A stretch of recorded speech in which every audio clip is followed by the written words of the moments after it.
10h51. Merci d'être avec nous. Annick Fonbonne, bonjour. Bonjour. Vous êtes médecin épidémiologiste, chercheuse à l'INSERM et co-auteur d'une étude très intéressante sur l'obésité en France. Le surpoids touche 47% des Français et l'obésité, parce qu'il faut faire la différence, et l'obésité concerne 17% des adultes. Alors un mot, Annick Fonbonne, vous êtes au Vigan, je crois. J'en suis sûr même. Ouais. J'en suis même sûr.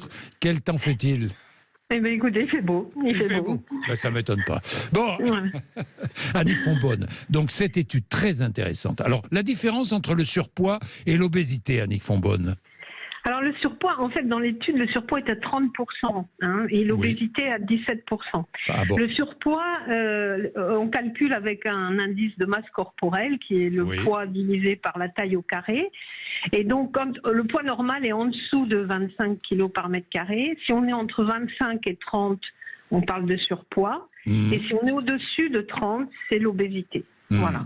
Et puis qui peut elle aussi avoir des gradations. On peut avoir des obésités simples et des obésités plus sévères. Alors, le surpoids concerne plus les hommes que les femmes. En revanche, l'obésité, c'est l'inverse.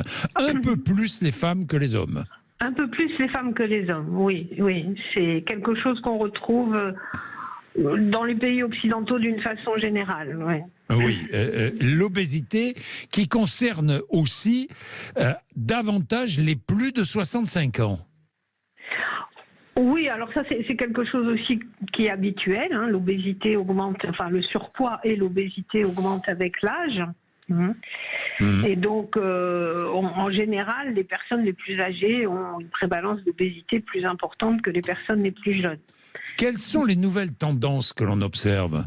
Et justement, c'était au niveau des tendances que je me disais qu'il fallait que je dise quelque chose. Bien sûr. L'obésité, donc on a fait une étude là qui était commanditée par la Ligue contre l'obésité, donc qui donne les chiffres de 2020, c'est ce que vous avez donné. Oui. Et cette étude a été faite un petit peu comme les études antérieures qui ont donné des résultats de 1997 à 2012, et on a prolongé les courbes et on s'aperçoit que l'obésité, le surpoids n'a pas trop bougé, mais l'obésité a doublé sur la période de 1997-2020 et elle a quadruplé chez les 18-24 ans. Donc elle a quadruplé chez les 18-24 ans. Voilà, oui. Alors bon, au problème d'échantillonnage près, c'est pas tout à fait les mêmes études, mais enfin il y a une tendance quand même assez nette chez les 18-24 ans. Les gens les plus jeunes. Oui. Des parlementaires de tous bords politiques lancent un groupe de travail pour préparer une proposition de loi pour essayer de trouver des solutions pour lutter contre l'obésité. Annick Fonbonne. Oui. Mais je pense que c'est très bien. Oui. C'est un problème majeur aujourd'hui dans la plupart des sociétés, dans le monde entier. Et c'est vrai qu'il est temps de prendre des mesures. Mais comment lutter? Savoir quelle quantité de sucre, par exemple, on consomme. C'est vrai que le fameux Nutri-Score n'est pas suffisamment affiché, me semble-t-il.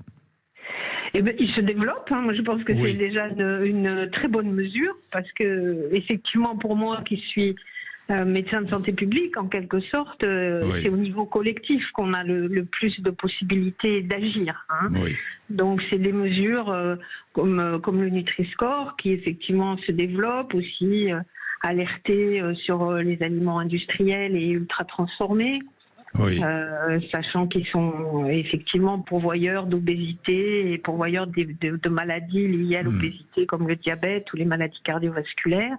Oui. Il y a, et puis, comment mieux former les professionnels de santé à cette problématique?